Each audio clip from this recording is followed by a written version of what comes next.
2021년 당시 바이든 대통령은 이 메모의 존재를 알고도 국가 안보의 위협이라는 이유로 공개를 3차례나 막았다고 합니다. 때는 2021년 2월 미국 전역에 긴장감이 돌았습니다. 그리고 이어지는 미국 워싱턴 DC 국방부에서의 발표. 오늘 공개하는 이 메모는 단순한 유품이 아닙니다. 이것은 미국의 대외 정책을 완전히 뒤바꾼 결정적 증거입니다. 국방부 대변인은 미세하게 떨리는 손으로 낡은 종이 한 장을 마치 보물처럼 조심스레 꺼내들었습니다. 사람은 사람으로 돌아올 때 비로소 자신을 완성한다. 이에 CNN 앵커가 마침내 울음을 터뜨리고 맙니다. 대한민국의 한 작은 도서관. 그곳에서 무슨 일이 있었길래 국제 정치의 흐름이 완전히 바뀌었을까요? 지금부터 그 놀라운 이야기를 시작합니다. 마이클 콜린스는 미 육군 제17기갑사단 소속 수색대 하사였습니다. 세 번째 파병을 앞둔 그의 나이는 31였습니다. 한국 파병 명령을 받았을 때 그는 솔직히 별다른 감흥이 없었습니다. 아프가니스탄과 이라크에서의 2차례 임무를 마친 마이클에게 한국은 그저 또 다른 낯선 땅, 또 다른 임무지에 불과했습니다. 동료들은 그에게 농담을 던졌죠. 한국, 거기서 뭘 하겠어. 훈련받고 또 훈련받고 그러다 돌아오는 거지. 하지만 그들은 마이클이 웃고 농담하는 겉모습 아래 얼마나 깊은 상처를 안고 있는지 알지 못했습니다. 이라크 파병 중 그와 가장 가까웠던 데이비드 모리슨이 즉석 사제 폭발물에 희생됐습니다. 그날의 기억은 마이클에게 아직도 생생했습니다. 순찰 중이었던 그들은 평소와 다름없이 대화를 나누고 있었습니다. 데이비드는 제대 후 고향 메인에서 열작은 낚시 가게에 대해 이야기하고 있었죠. 마이크, 너도 같이 가자. 우리가 잡은 물고기로 매일 저녁 바베큐를 할 거야. 그 말이 채 끝나기도 전에 귀를 찢는 폭발음이 들렸고 눈앞에서 데이비드가 사라지는 순간 마이클의 안에서도 무언가가 함께 무너졌습니다. 그 이후로 그는 겉으로는 웃고 말하고 임무를 수행했지만 속은 텅 빈 껍데기처럼 살아왔습니다. 밤마다 찾아오는 악몽에서 마이클은 데이비드를 구하려 손을 뻗지만 매번 그를 놓쳤습니다. 잠에서 깨면 식은땀에 젖어 있었고 점차 술에 의존하게 됐습니다. 군 심리상담사와의 세션도 처방받은 약물도 별 도움이 되지 않았습니다. PTSD라는 진단명이 그의 상태를 설명해 주었지만 고통을 덜어주진 못했습니다. 부대 내에서는 아무도 몰랐습니다. 마이클 자신조차도 그 공허함을 직면하지 못했으니까요. 그래서였을 겁니다. 부대원들이 휴가 때마다 번화가로 향할 때 그는 늘 혼자 남아 있었습니다. 시끄러운 음악과 술에 취하는 대신 그저 침묵 속에 잠기는 시간이 필요했습니다. 2023년 11월 마이클은 마지막 기회라는 말과 함께 한국 강원도 철원의 최전방 부대에 배치했습니다. 데니얼 라이언 중위는 파병 전 그를 불러 직접적으로 말했습니다. 콜린스, 이번이 마지막이야. 여기서도 문제를 일으키면 더 이상 너를 보호할 수 없어. 높은 설산과 적막한 숲으로 둘러싸인 철원은 마을이라 부르기도 민망할 정도로 고요했습니다. 철조망 너머로 보이는 비무장지대 DMZ의 긴장감이 왠지 모르게 마이클의 마음과 닮아 있었습니다. 아무도 그에게 기대하지 않았고 그 역시 무언가를 기대하지 않았습니다. 그저 또 다른 임무지, 또 다른 시간을 견디는 장소일 뿐이었습니다. 그때만 해도 마이클은 몰랐습니다. 이 작은 마을에서 그의 인생이 완전히 달라질 거라는 것을요. 철원에 도착한 첫날, 마이클은 혹독한 한국의 겨울을 온몸으로 느꼈습니다. 차를 애는 듯한 칼바람이 그의 얼굴을 때렸고 쉴 새 없이 내리는 눈은 온 세상을 하얗게 덮고 있었습니다. 부대 근처에는 몇 개의 작은 식당과 상점이 전부였고 도시의 불빛과 소음에 익숙했던 그에게 이곳의 고요함은 낯설게만 느껴졌습니다. 웰컴 투 코리아, 콜린스 하사님. 한국군 연락장교가 어색한 영어로 말했습니다. 여기는 최전방이라 긴장감이 좀 있습니다. 북한과의 경계선이 가까워서요. 마이클은 무덤덤하게 고개를 끄덕였습니다. 이라크의 폭발물 매설 지역보다 더 위험할 리는 없었습니다. 하지만 그를 당혹스럽게 한 것은 위험이 아니라 문화적 차이였습니다. 식당에서 처음 만난 젓가락은 그에게 난공불락의 장벽처럼 느껴졌습니다. 매운 김치는 그의 입안을 불태웠고 소주는 그가 마셔본 어떤 술보다도 강하게 느껴졌습니다. 한국 병사들이 단체로 움직이며 보여주는 끈끈한 유대감은 그를 더욱 외롭게 만들었습니다. 이들은 왜 항상 함께 다니는 거지? 마이클은 혼자 식사를 하며 생각했습니다. 미군 부대에서는 각자 자신의 시간을 중요시했지만 한국군은 마치 가족처럼 서로를 챙기는 모습이었습니다. 밤이 되면 마이클은 몰래 담당 의사가 처방해준 수면제와 항우울제를 건너뛰기 시작했습니다. 그 약들이 자신을 무감각하게 만든다고 생각했기 때문입니다. 하지만 약물 없이 맞이한 밤은 더욱 고통스러웠습니다. 데이비드의 웃는 얼굴이 폭발 장면과 함께 번갈아 나타났고 가끔은 소리 지르며 잠에서 깨어났습니다. 낮에는 기계적으로 임무를 수행했습니다. 정찰, 훈련, 장비 점검, 모든 것이 무의미하게 느껴졌습니다. 다른 미군 동료들은 휴일이면 서울의 번화가로 향했지만 마이클은 그런 제안을 모두 거절했습니다. 괜찮아. 난 여기 있을게. 그는 늘 그렇게 말했습니다. 한국에 온 지 2달이 지났지만 마이클은 여전히 부대 밖으로 나가길 꺼렸습니다. 그는 자신이 이방인임을 끊임없이 느꼈고 그 느낌이 그를 더욱 고립시켰습니다. 하지만 운명은 종종 가장 예상치 못한 순간에 찾아오는 법입니다. 2024년 1월의 어느 주말, 마이클은 또다시 휴가를 거절했습니다. 부대 동료들이 서울로 향하는 버스에 올라타는 동안 그는 자신의 침대에 누워 천장만 바라보고 있었습니다. 하지만 이날은 뭔가 달랐습니다. 답답함이 그의 가슴을 짓누르기 시작했고 방 안의 공기는 점점 무거워졌습니다. 이대로는 미쳐버릴 것 같아. 그는 중얼거리며 자리에서 일어났습니다. 무작정 부대 정문을 나선 마이클은 처음으로 목적지 없이 걷기 시작했습니다. 쌀쌀한 겨울바람이 그의 얼굴을 때렸지만 오히려 그 차가움이 그의 정신을 맑게 해주는 듯했습니다. 차량도 드물고 간판 하나 제대로 보이지 않는 길을 따라 걸었습니다. 눈이 내리기 시작했고 금세 그의 발자국은 하얀 눈으로 덮였습니다. 한참을 걷다 보니 나무들 사이로 낮은 건물 하나가 눈에 들어왔습니다. 오래된 한옥 지붕과 현대적인 유리창이 어우러진 독특한 건물이었습니다. 처마 밑에 달린 작은 간판에는 평화마을 도서관이라고 쓰여 있었습니다. 도서관. 그는 의아했습니다. 이런 외딴 곳에 도서관이 있다는 것이 신기했습니다. 문을 열자 시간이 멈춘 듯한 공간이 펼쳐졌습니다. 창문으로 들어오는 햇빛 속에 반짝이는 먼지 입자들, 책장마다 가득 꽂힌 책들의 향기, 그리고 따스한 공기가 그를 감쌌습니다. 도서관 안은 바깥의 추위와는 완전히 다른 세계였습니다. 중앙의 테이블에는 백발의 노인 한 분이 앉아 있었습니다. 그는 낡은 책 한 권을 손에 들고 찢어진 페이지를 마치 오래된 상처를 어루만지듯 조심스럽게 붙이고 있었습니다. 그의 손놀림은 정교하고 경건했습니다. 마이클이 발걸음을 옮기자 바닥에 나무 판자가 삐걱거렸고 그 소리에 노인이 고개를 들었습니다. 그 순간 마이클의 시선과 노인의 눈이 마주쳤습니다. 노인의 눈가에 핀 미소는 질문도 판단도 없었습니다. 그저 누군가를 바라보는 사람을 향한 따스한 시선이었습니다. 어서 오세요. 노인은 한국어로 말했습니다. 마이클은 그 말의 뜻을 정확히 이해하지 못했지만 환영의 제스처임을 직감적으로 알 수 있었습니다.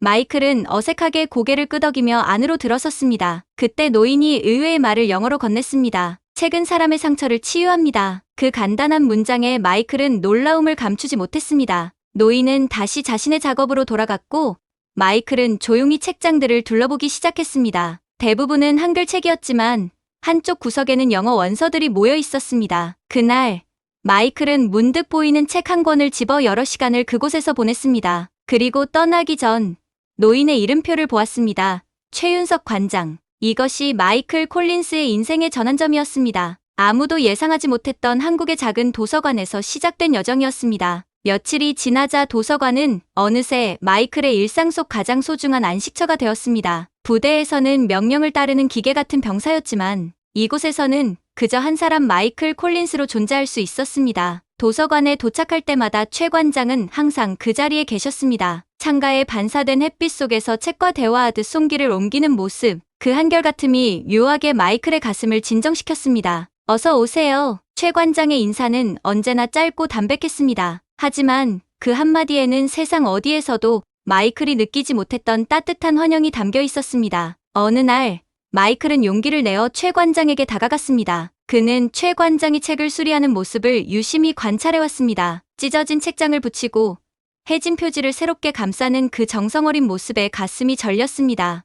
저도 책을 고쳐보고 싶습니다. 마이클은 서툰 한국어로 말했습니다. 최 관장은 한참을 바라보시더니 천천히 고개를 끄덕이셨습니다. 그리고 낡은 동화책 한 권을 마이클에게 건네주셨습니다. 그날 마이클은 최 관장이 한국 전통 방식으로 책을 수리하는 법을 배웠습니다. 최 관장은 젊은 시절 국립박물관에서 고문서 보존 기술을 배웠다고 설명했습니다. 첫 시도는 완전한 실패였습니다. 전통 풀은 손가락에 들러붙고 한지는 마이클의 손에서 찢어졌습니다. 부끄러워 고개를 들 수 없었지만 최 관장의 반응은 뜻밖이었습니다. 괜찮아요. 사람 손도 책을 고치려면 익숙해지는 시간이 필요해요. 군인의 손, 총을 들고 방아쇠를 당기던 이 손으로 책의 상처를 고친다는 것. 아름다운 일이에요. 마이클은 군인의 손에 대한 언급에 놀랐습니다. 그는 자신이 군인이라고 말한 적이 없었기 때문입니다. 나중에 알게 되었지만 최 관장은 한국전쟁 당시 미군에 의해 구출된 경험이 있었고 군인의 자세와 눈빛을 알아보는 눈을 가지고 있었습니다. 놀라운 것은 최 관장이 단 한 번도 마이클의 실수를 지적하지 않았다는 것입니다. 부대에서는 모든 실수가 질책의 대상이었지만 이곳에서는 실패조차 배움의 과정으로 존중받았습니다. 점점 마이클은 부대에서 가져온 현대적 도구들, 정밀 커터와 특수 접착제로 책 수리 방법을 발전시켰습니다. 놀랍게도 최 관장은 이런 혁신을 기꺼이 받아들였습니다. 그들은 서로의 방식에서 배우며 독특한 수리 기술을 만들어갔습니다. 한 달이 지나자 마이클은 4권의 책을 완벽하게 수리할 수 있게 되었습니다. 그의 손끝에 감각이 돌아왔고 더 놀라운 것은 마음의 감각도 조금씩 되살아나고 있다는 점이었습니다. 데이비드가 눈앞에서 사라졌던 그날의 악몽은 이제 가끔씩만 찾아오는 꿈이 되어가고 있었습니다. 책을 고치는 시간 동안 마이클은 자신의 상처도 함께 고쳐지고 있다는 것을 느꼈습니다. 도서관에 드나든 지 2달쯤 되었을 때 마이클은 새로운 변화를 경험하기 시작했습니다. 매주 수요일 오후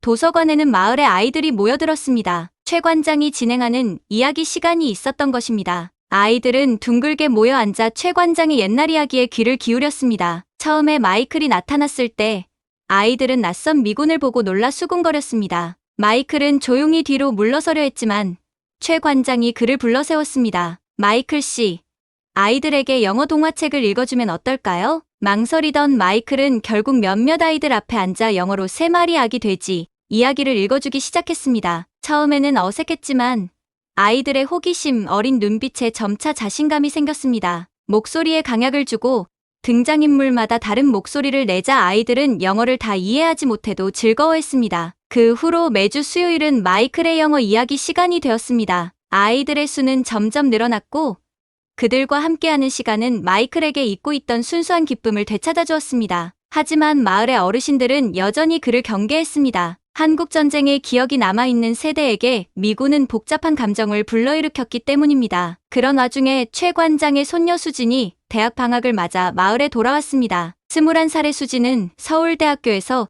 국제관계학을 공부하는 대학생으로 유창한 영어 실력을 갖추고 있었습니다. 그녀는 곧 마이클과 최 관장 사이에서 통역 역할을 자연스럽게 맡게 되었습니다. 할아버지가 마이클 씨에 대해 많이 이야기하셨어요. 책을 고치는 솜씨가 대단하다고요. 수진의 도움으로 마이클과 최 관장의 대화는 더욱 깊어졌습니다. 어느 저녁 도서관 문을 닫은 후 셋은 최 관장이 끓인 보리차를 마시며 이야기를 나누었습니다. 그때 마이클은 처음으로 자신의 군 생활과 데이비드에 대한 이야기를 꺼냈습니다. 그는 제 가장 친한 친구였습니다. 그가 눈앞에서 사라지는 순간 저도 함께 무너졌어요. 수진이 번역하자 최 관장의 눈에 깊은 공감이 어렸습니다. 그는 자신의 이야기를 들려주었습니다. 한국전쟁 당시 가족을 잃고 미군에 의해 구출된 어린 소년이었다는 사실, 그리고 전쟁의 트라우마를 이겨내기 위해 책을 수리하기 시작했다는 이야기였습니다. 할아버지는 말씀하세요. 부서진 책을 고치는 일이 부서진 마음을 고치는 일과 같다고요. 그 대화 이후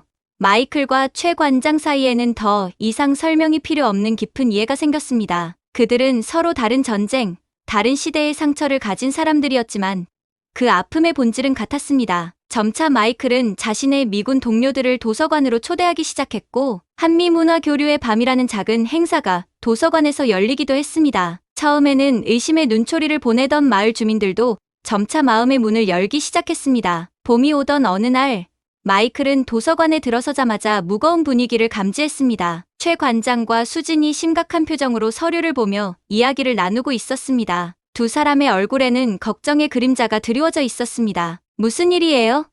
마이클이 다가가 물었습니다. 수진이 한숨을 쉬며 설명했습니다. 도서관이 철거될 위기에 처했어요. 이 지역이 관광개발구역으로 지정됐거든요. 할아버지께서 세를 내고 계신 이 건물의 주인이 부지를 팔기로 했대요. 마이클은 충격을 감추지 못했습니다. 지난 몇 개월간 이 도서관은 그에게 제2의 집이 되었고 최 관장은 그의 정신적 지주와도 같은 존재였습니다. 뭔가 할 수 있는 일이 있을 거예요. 건물 소유주를 만나볼게요. 마이클이 말했습니다. 그는 곧바로 부대로 돌아가 휴가를 신청했습니다. 하지만 데니얼 라이언 중위는 그의 요청을 거절했습니다. 콜린스, 너는 지금 중요한 훈련 기간 중이야. 개인적인 일로 휴가를 낼 수 없어. 하지만 중위님, 이건 중요합니다. 제게 많은 도움을 준 한국인들이 위기에 처해 있어요. 라이언 중위의 표정이 굳어졌습니다. 듣자 하니 너는 최근 부대 밖에서 지나치게 많은 시간을 보내고 있더군. 우리는 여기 임무를 수행하러 온 거야.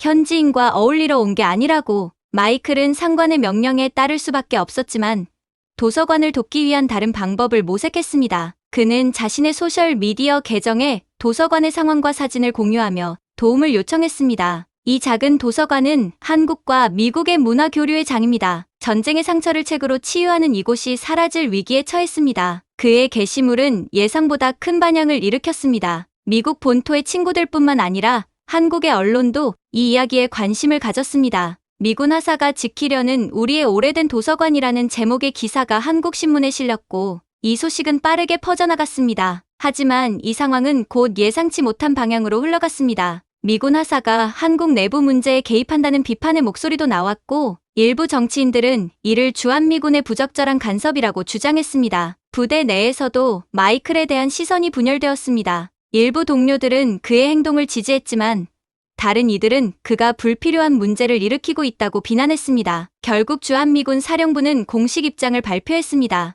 우리는 대한민국의 내부 문제에 개입하지 않으며 해당 군인의 행동은 사적인 것으로 미군의 공식 입장을 대변하지 않습니다. 그날 저녁, 최 관장은 마이클을 따로 불러 이야기했습니다. 수진이 통역을 했습니다. 할아버지께서 말씀하세요. 마이클 씨의 도움에 깊이 감사하지만 더 이상 도서관에 오지 않았으면 한대요. 당신 때문에 문제가 커지고 있고 특히 당신의 군 경력에 악영향을 미칠까 걱정된다고요. 마이클의 가슴이 무너져 내렸습니다. 그는 도우려고 했을 뿐인데 오히려 상황을 악화시킨 것 같았습니다. 제가 이 문제를 해결할 수 있어요. 포기하지 않을 거예요. 마이클이 말했지만 최 관장의 결심은 확고해 보였습니다. 할아버지는 말씀하세요. 때로는 놓아주는 것도 사랑이라고요. 마이클은 무거운 발걸음으로 도서관을 나섰습니다. 도서관을 구하려던 그의 시도가 오히려 모든 것을 망치게 된 것 같았습니다. 그의 마음은 다시 한번 무너져 내리고 있었습니다. 마이클이 도서관을 떠난 지 이틀 후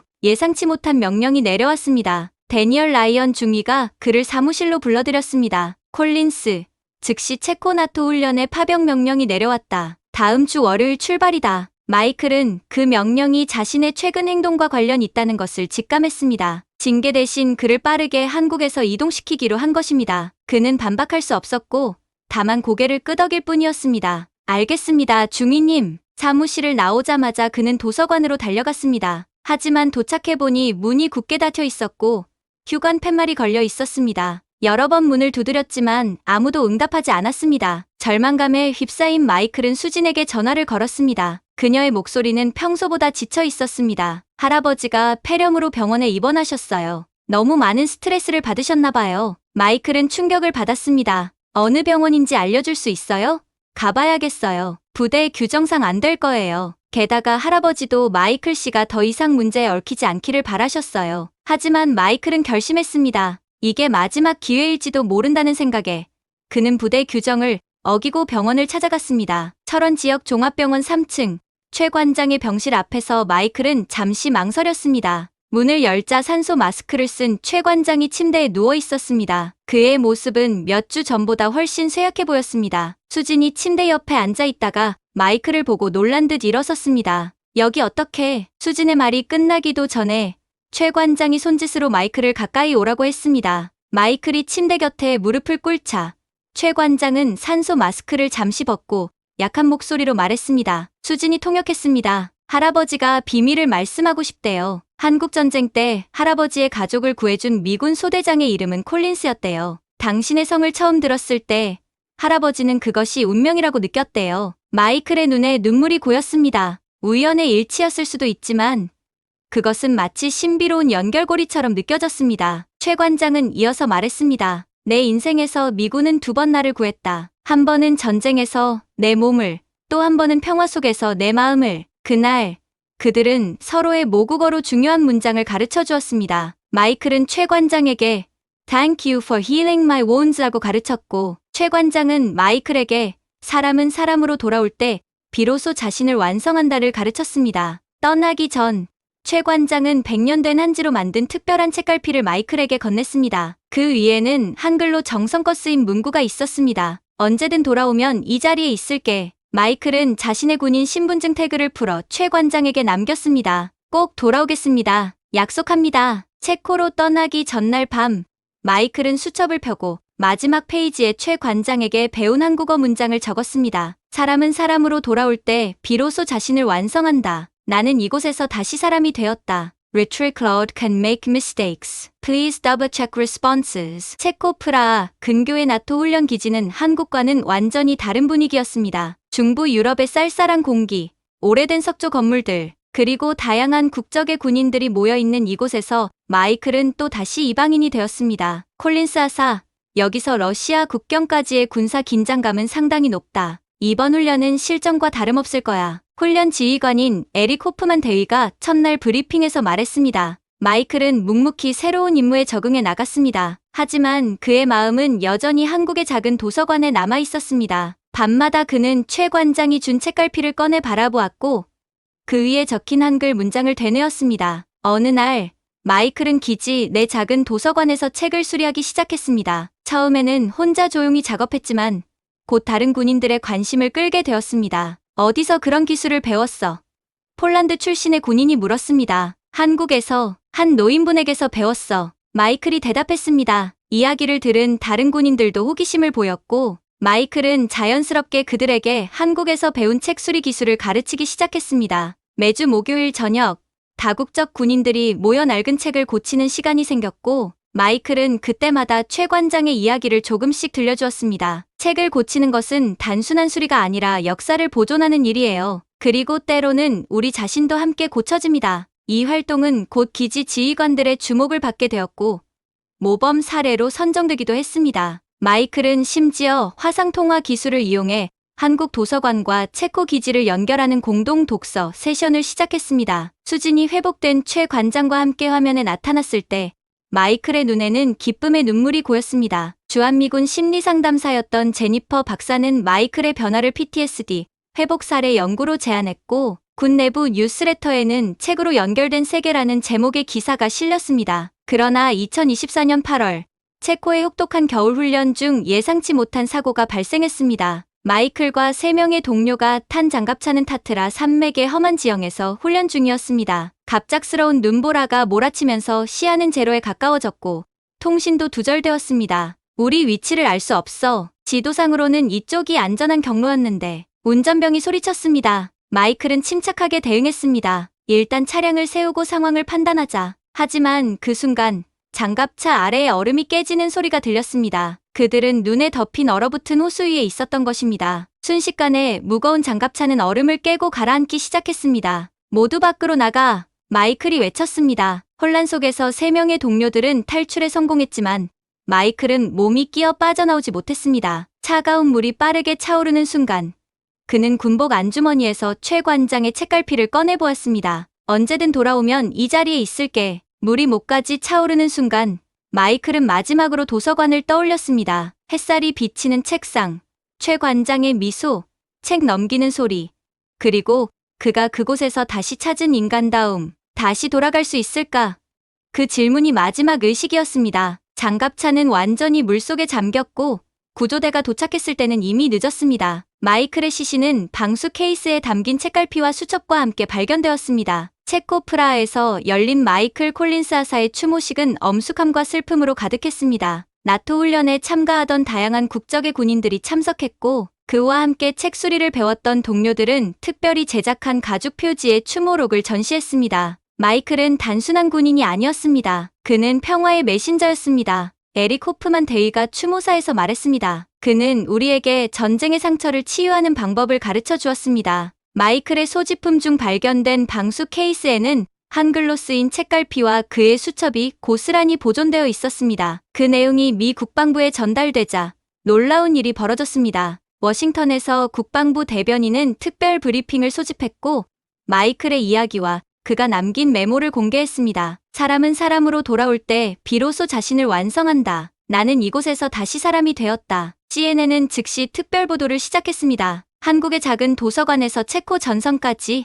마이클 콜린스의 여정이라는 제목의 다큐멘터리가 제작되었고 시청자들의 눈시울을 적셨습니다. 마이클의 수첩에서 발견된 일기는 그가 어떻게 PTSD의 악몽에서 벗어나 인간성을 회복했는지, 어떻게 책수리가 그의 영혼을 치유했는지 생생하게 보여주었습니다. 오늘 또 다시 악몽을 꾸었다. 하지만 이번에는 데이비드가 폭발 속으로 사라지지 않았다. 대신 우리는 함께 책을 고치고 있었다. 이것이 치유의 시작일까? 이 이야기는 단순한 감동적인 사연을 넘어 정치적으로도 중요한 의미를 갖게 되었습니다. 당시 미 의회에서는 주한미군 완전 철수 계획이 논의 중이었고 많은 정책 이반자들이 그 계획을 지지하고 있었습니다. 하지만 마이클의 이야기가 공개되자 여론은 급격히 변화했습니다. 미 의회 청문회에서 마이클의 메모는 낭독되었고 국방장관은 이렇게 증언했습니다. 우리가 파견한 것은 군인이었지만 돌아온 것은 한 문화의 기록자였습니다. 마이클 콜린스 하사는 총을 들고 싸우지 않았습니다. 대신 한국의 작은 도서관에서 책을 고치며 우리가 잊고 있었던 인간다움을 발견했습니다. 그의 유산은 우리 군사 정책의 근본을 다시 생각하게 합니다. 의회는 이례적으로 만장일치로 주한미군 정책 재검토안을 통과시켰고 철수 계획은 전면 중단되었습니다. 대신 미국은 군사 협력을 넘어 문화적 교류의 중요성을 강조하는 새로운 정책 방향을 설정했습니다. 백악관에서 열린 추모식에서 대통령은 감동적인 연설을 했습니다. 한 군인의 메모가 두 나라의 미래를 바꾸고 있습니다. 마이클 콜린스 하사는 우리에게 진정한 동맹이란 무기가 아닌 사람과 사람 사이의 이해에서 시작된다는 것을 가르쳐 주었습니다. 이런 반응은 미국에만 국한되지 않았습니다. 유럽과 아시아 전역에서 마이클의 이야기는 전쟁의 트라우마를 치유하는 새로운 방법으로 주목받기 시작했습니다. 특히 분쟁 지역에서 책수리를 통한 심리치료 프로그램이 도입되기 시작했습니다. 마이클의 부모는 아들이 마지막으로 보낸 편지를 공개했습니다. 그 편지에는 이렇게 적혀 있었습니다. 이곳에서 찾은 평화를 어떻게 설명할 수 있을까요? 책 한 권을 고치는 시간이 어떻게 사람 하나를 고칠 수 있는지. 어머니, 아버지, 제가 진정한 행복을 찾았습니다. 한국의 작은 도서관에서 저는 다시 온전한 사람이 되는 법을 배웠습니다. 그의 이야기는 이제 단순한 군인의 죽음을 넘어 평화와 문화 교류, 그리고 인간성 회복의 상징이 되었습니다. 마이클 콜린스는 떠났지만 그가 남긴 메시지는 국경과 언어, 문화를 초월해 수많은 사람들의 마음에 울림을 주고 있었습니다. 마이클의 죽음 소식이 한국에 전해졌을 때 최 관장은 병원 침대에서 일어나 창밖을 오랫동안 바라보았습니다. 그의 눈에는 말로 표현할 수 없는 깊은 슬픔이 어려 있었습니다. 할아버지, 수진이 그의 어깨에 손을 얹었지만 최 관장은 말없이 고개를 저었습니다. 다음 날 한국 언론은 일제히 마이클의 이야기를 대대적으로 보도했습니다. 한국 도서관에서 치유받은 미군 하사의 마지막 메시지라는 헤드라인과 함께 마이클과 최 관장의 특별한 인연이 전국에 알려졌습니다. 병원에서 퇴원한 최 관장은 기자들과의 인터뷰에서 마이클에 대한 추억을 조용히 들려주었습니다. 그 아이는 처음 왔을 때 눈빛이 공허했습니다. 책을 고치면서 조금씩 눈빛이 살아났어요. 마지막에 병원에서 만났을 때는 완전히 다른 사람이 되어 있었지요. 그는 책을 고치면서 자신도 고쳤습니다. 최 관장의 간결한 말 한마디에 수많은 시청자의 눈시울이 붉어졌습니다. 그의 인터뷰 영상은 소셜미디어에서 폭발적으로 공유되었고 샵 마이클의 책갈피, 샵 사람으로 돌아오다라는 해시태그가 트렌드가 되었습니다. 놀랍게도 마이클의 이야기가 알려지면서 도서관 철거 계획은 전면 재검토되기 시작했습니다. 개발 회사는 여론의 압박에 밀려 문화적 가치를 존중하는 방향으로 계획을 수정하겠다고 발표했습니다. 평화마을 도서관은 순례지가 되어 전국에서 방문객들이 몰려들었습니다. 사람들은 마이클이 앉았던 자리에 꽃을 놓고 그가 수리했던 책들을 조용히 살펴보았습니다. 도서관 입구에는 마이클이 마지막으로 앉았던 자리를 본떠 만든 나무 벤치가 놓였고 그 위에는 이렇게 새겨져 있었습니다. 이 자리에 앉아 책을 고치던 병사. 그는 한글과 마음을 이곳에 남기고 떠났습니다. 최 관장은 매일 그 벤치를 쓸고 닦으며 마치 마이클이 언제든 돌아올 것처럼 깨끗이 유지했습니다. 그리고 종종 그 자리에 앉아 마이클에게 배웠던 영어 단어들을 중얼거리곤 했습니다. 프렌드, 북, 리턴. 도서관 보존을 위한 범국민적 기부운동이 시작되었고 불과 한 달 만에 목표액의 5배가 넘는 금액이 모였습니다. 이 자금으로 도서관은 단순히 보존되는 것을 넘어 현대적 시설을 갖춘 문화공간으로 새롭게 태어나게 되었습니다. 수지는 대학교 프로젝트로 마이클 콜린스 도서 복원 프로젝트를 시작했고 이는 전국적으로 확산되었습니다. 전국의 대학생들이 지역 도서관에서 책 수리 봉사활동을 시작했고, 특히 참전용사들을 초대해 함께하는 프로그램이 인기를 끌었습니다. 한국교육부는 이런 움직임에 주목하여 새로운 학교 커리큘럼인 책과 평화 프로그램을 도입했습니다. 이 프로그램은 학생들에게 책 수리 기술뿐만 아니라 문화 교류와 평화의 가치를 가르치는 내용이었습니다. 마이클의 부모인 로버트와 메리 콜린스 부부는 아들의 유해가 미국으로 돌아온 후 한국을 방문하기로 결정했습니다. 그들이 도서관에 도착했을 때 수백 명의 마을 주민들이 침묵 속에 그들을 맞이했습니다. 최 관장과 콜린스 부부의 만남은 말이 필요 없는 감동적인 순간이었습니다. 서로를 꼭 아는 채 그들은 아들이자 제자였던 마이클을 기억했습니다. 로버트 콜린스는 퇴역 군인이었고 그와 최 관장 사이에는 특별한 유대감이 형성되었습니다. 두 노인은 밤늦게까지 각자의 전쟁 경험과 상실, 그리고 평화에 대한 깊은 대화를 나누었습니다. 우리 아들이 이곳에서 찾은 제가 평생 찾지 못했던 것을 이제야 이해하겠습니다. 로버트가 말했습니다. 그들의 만남은 단순한 위로를 넘어 새로운 시작이 되었습니다. 두 가족은 함께 콜린스 채평화 재단을 설립했고, 이 재단은 군인들의 PTSD 치료와 문화 교류 프로그램을 지원하는 역할을 맡게 되었습니다. 도서관 옆에는 마이클 콜린스 기념관이 건립되었고, 이곳에서는 한미 청소년 교류 프로그램이 정기적으로 열렸습니다. 미국과 한국의 젊은이들이 함께 책을 수리하고 서로의 언어와 문화를 배우는 공간이 된 것입니다. 최 관장은 기념관 개관식에서 짧지만 의미 깊은 연설을 했습니다. 마이클은 우리에게 책보다 더 중요한 것을 가르쳐 주었습니다. 사람이 책을 고치는 게 아니라 책이 사람을 고치는 거라는 진리를요. 우리는 모두 각자의 상처를 안고 있습니다. 하지만 그 상처를 함께 고치며 우리는 더 나은 사람이 됩니다. 그의 말은 한국을 넘어 전 세계로 퍼져나갔고 상처 입은 영혼들에게 희망의 메시지가 되었습니다. 마이클 콜린스 하사의 이야기는 이제 한국인들에게 단순한 미국 군인의 이야기가 아닌 진정한 치유와 화해의 상징이 되었습니다. 마이클 콜린스의 이야기는 한국과 미국을 넘어 세계적인 반향을 일으켰습니다. UN 본부에서 열린 문화를 통한 평화 구축 포럼에서 수진과 최 관장은 특별 연사로 초청받았고 책 수리와 평화 구축 모델이 국제적으로 소개되었습니다. 우리는 종이와 풀로 단순히 책만 고치는 것이 아닙니다. 우리는 이해와 존중으로 인간관계를 고치고 있습니다. 수진의 연설은 전 세계 대표들에게 깊은 인상을 남겼습니다. 이 포럼 이후 세계 각국에서 유사한 프로그램들이 시작되었습니다. 이스라엘과 팔레스타인의 경계 지역에서는 공유된 이야기 프로젝트가, 르완다에서는 치유의 페이지 프로그램이, 북아일랜드에서는 책다리 이니셔티브가 시작되었습니다. 모두 책 수리를 매개로 한 화해와 치유의 프로그램이었습니다. 미 국방부는 콜린스 이니셔티브를 공식 도입하고 모든 해외 파병 군인들에게 현지 문화 교육을 의무화했습니다. 특히 파병 전 심리 교육 프로그램에는 마이클의 이야기와 책 수리 워크숍이 포함되었습니다. 우리는 군인들을 단순히 전투원으로만 훈련시키지 않습니다. 그들은 문화 대사이자 평화의 메신저이기도 합니다. 국방장관이 기자회견에서 말했습니다. 할리우드의 유명 다큐멘터리 감독은 마이클의 이야기를 담은 책갈피 돌아오는 길이라는 작품을 제작했고, 이 다큐멘터리는 아카데미상 후보에 오르는 성과를 거두었습니다. 영화제에서 감독은 최 관장과 수진, 그리고 콜린스 부부를 무대에 초대해 기립박수를 받게 했습니다. 국제평화 포럼에서 최 관장은 명예 연사로 초청받았습니다. 그는 단상에 서서 조용히 말했습니다.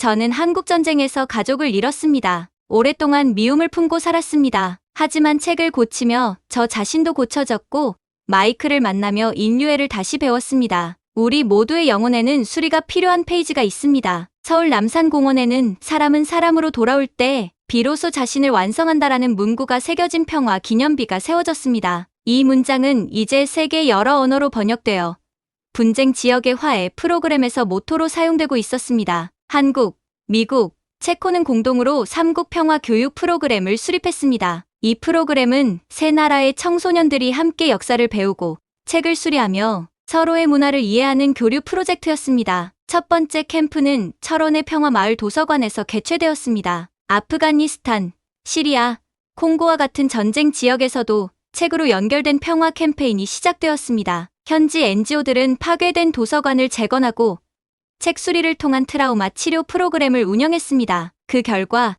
실질적인 폭력 감소와 지역사회 화합이라는 성과가 나타나기 시작했습니다. 대학의 국제관계학과와 평화학 과정에서는 마이클 콜린스 케이스 스터디가 필수 커리큘럼이 되었고 그의 메모는 교과서에 실리게 되었습니다. 한 개인의 문화적 이해가 어떻게 국제관계의 패러다임을 변화시킬 수 있는가라는 주제로 수많은 학술 논문이 발표되었습니다. 최 관장이 마이클에게 가르친 문장 사람은 사람으로 돌아올 때 비로소 자신을 완성한다는 이제 평화운동의 슬로건이 되었고 자연스럽게 여러 언어로 번역되었습니다. 한 권의 책을 고치는 작은 행동에서 시작된 변화는 이제 세계를 움직이는 거대한 물결이 되었습니다. 마이클 콜린스의 유산은 국경과 문화, 언어의 장벽을 넘어 인류 공통의 가치가 되어가고 있었습니다. 2025년 현재 평화마을 도서관은 완전히 새로운 모습으로 거듭났습니다. 전통 한옥 구조는 보존하되 최신 시설을 갖춘 국제문화센터로 확장되었습니다. 세계 각국에서 온 방문객들이 끊이지 않았고 그들은 저마다의 언어로 메시지를 남겼습니다. 도서관 중앙에는 마이클 콜린스 기념책 수리실이 있었고 그곳에서는 매일 다양한 국적의 사람들이 함께 손상된 책을 수리했습니다. 최 관장은 비록 나이가 들었지만 여전히 매일 아침 가장 먼저 도서관 문을 열었습니다. 최 관장의 90번째 생일에는 국제적인 기념행사가 열렸습니다. 미국 대통령을 비롯한 여러 국가의 정상들이 축하 메시지를 보냈고 유엔 사무총장은 직접 방문하여 세계평화공헌상을 수여했습니다. 마이클이 시작한 작은 변화가 이렇게 큰 파급 효과를 가져올 줄은 누구도 예상하지 못했습니다. 행사에서 수지는 감동적인 연설을 했습니다. 한 사람의 치유가 세계의 치유로 이어진다는 것을 우리는 목격하고 있습니다. 매년 1월에는 마이클 콜린스 기념일이 전 세계적으로 기념되었습니다. 이날은 특히 군인들과 전쟁 피해자들이 함께 모여 책을 수리하고 서로의 이야기를 나누는 날이 되었습니다. 수지는 마이클의 일기와 편지, 그리고 최 관장과의 대화를 모은 책, 사람이 돌아오는 길을 출간했습니다. 이 책은 30개 언어로 번역되어 전 세계에서 베스트셀러가 되었고 많은 상처 입은 영혼들에게 위로와 희망을 전했습니다. 도서관에 보관된 마이클의 수첩과 책갈피는 유네스코 세계기록유산으로 등재되었습니다. 유네스코 위원회는 이 작은 물건들이 담고 있는 메시지는 인류 공통의 가치를 대변한다고 선정 이유를 밝혔습니다. 철원의 작은 도서관에서 시작된 한 만남이 어떻게 세계를 변화시킬 수 있었는지 많은 철학자와 사회학자들이 연구 주제로 삼았습니다. 그들은 한결같이 결론을 내렸습니다. 진정한 변화는 정책이나 제도가 아닌 사람과 사람 사이의 진실된 만남에서 시작된다. 최 관장은 마이클의 부모에게 마지막 편지를 썼습니다. 수진이 영어로 번역한 그 편지에는 이렇게 적혀 있었습니다. 당신들의 아들은 제게 다시 사람이 되는 법을 가르쳐 주었습니다. 책을 고치며 우리는 서로의 영혼도 고쳤습니다. 이제 저는 알고 있습니다. 우리 모두는 서로에게 책이며 서로를 읽고 이해하고 때로는 수리해야 한다는 것을요. 마이클은 세상을 떠났지만 그가 남긴 지혜는 영원할 것입니다. 오늘 이야기 어떠셨나요? 지금까지 마이클 콜린스 하사의 여정의 여정이었습니다. 비록 그의 여정은 끝났지만 그가 남긴 메시지는 오늘도 전 세계 곳곳에서 울려 퍼지고 있습니다. 긴 얘기 들어주셔서 감사합니다. 지금까지 코리아 원더풀이었습니다.